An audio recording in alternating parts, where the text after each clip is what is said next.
Well, Indiana has a new first, but it's not a first to be proud of. The Indiana State Teachers Association, ISTA, may be the first teachers union in the country to be under FBI investigation. We need to learn more about this investigation and need to learn exactly what the impact of it will be on the taxpayers and what the union's been up to. That's why the Education Action Group Foundation is launching a new website, istaexposed.com, istaexposed.com, which is designed to keep its finger on the pulse of the union and document its activities for the benefit of the taxpayers. You see, ISTA is not just a teachers' union. In addition to what it's supposed to do, which is to represent teachers in collective bargaining, it has a little business on the side called ISTA Trust, which is a health insurance company. And when the ISTA sits down with school boards and negotiates the amount of the health insurance payment that the school board is going to make, a lot of the times the ISTA gets the school board to agree to fund the health insurance through the ISTA Trust.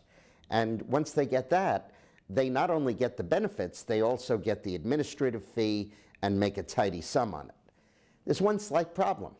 They're $67 million short. They've made such bad investments and lost so much money, and according to them, they even admit themselves that they've made some inappropriate expenditures and investments, that the FBI is now investigating them to find out where that $67 million went. Now, you and I know what's going to happen. They're going to go down to Indianapolis, and they're going to knock on the door of the state capitol, and they're going to say, hey, we need a bailout. Otherwise, we'll have to hit up these school districts for extra money to pay for the health insurance for these teachers. And we'll say, hey, but the school district's already paid you the money. And they say, we're very sorry, but it's gone. Either you pay that money, or we're going to have to hit up the school board because the law requires that you fund or that they fund health insurance for the teachers. So that's why we're doing this broadcast. The union has addressed only part of the problem with the $12 million loan from its parent organization, the National Education Association, in order to cover the debt involving long-term disability. But what they haven't addressed is the balance of that debt, and we remain concerned for the taxpayers of the state of Indiana that they will be left on the hook for tens of millions of dollars caused by union incompetence. And the reality is, none of this should come as a surprise. As the Indianapolis Business Journal appropriately pointed out, the ISTA Trust has long been governed by people who have no background in the insurance business or financial investments.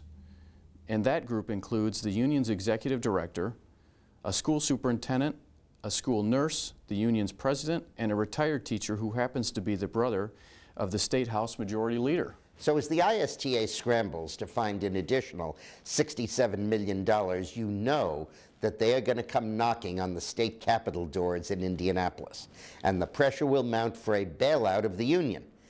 One key guy to watch in this process will be State Representative John Barnes, who got almost $180,000 in campaign contributions from the union's Political Action Committee.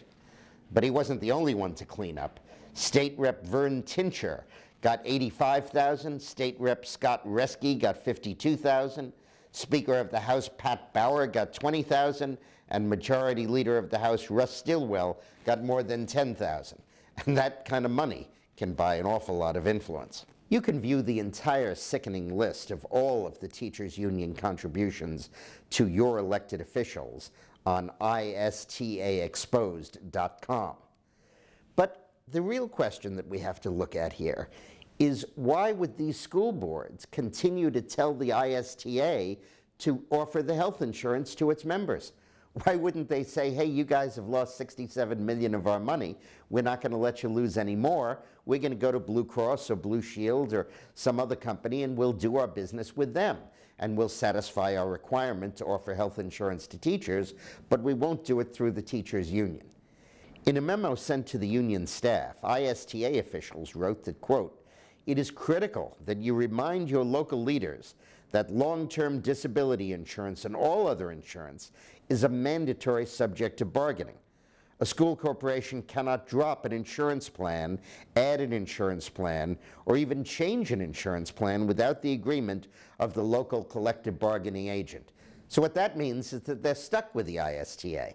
Even though they're losing their money, taking their money with their right hand and losing it with their left hand, making bad investments and perhaps criminally inappropriate expenditures, but they're stuck with them.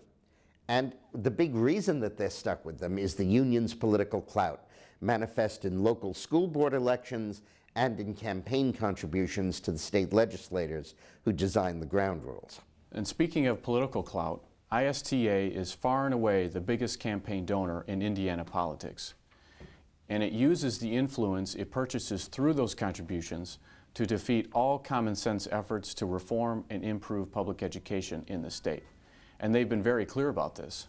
A recent union newsletter brags that assembly members who accepted ISTA contributions have successfully defeated teacher competency testing, private school vouchers, staff evaluations, merit pay, and pension forfeiture based on misconduct. Isn't that an outrageous notion that the teachers that give tests to our students should themselves have to pass tests so that we can be sure that they're competent? The ISTA newsletter says it best. I'm not making this up. It says, quote, "No matter which animal you ride, make sure it supports you." I guess that means whether it's a donkey or an elephant, it still is going to end up in the same place at night, the union stable.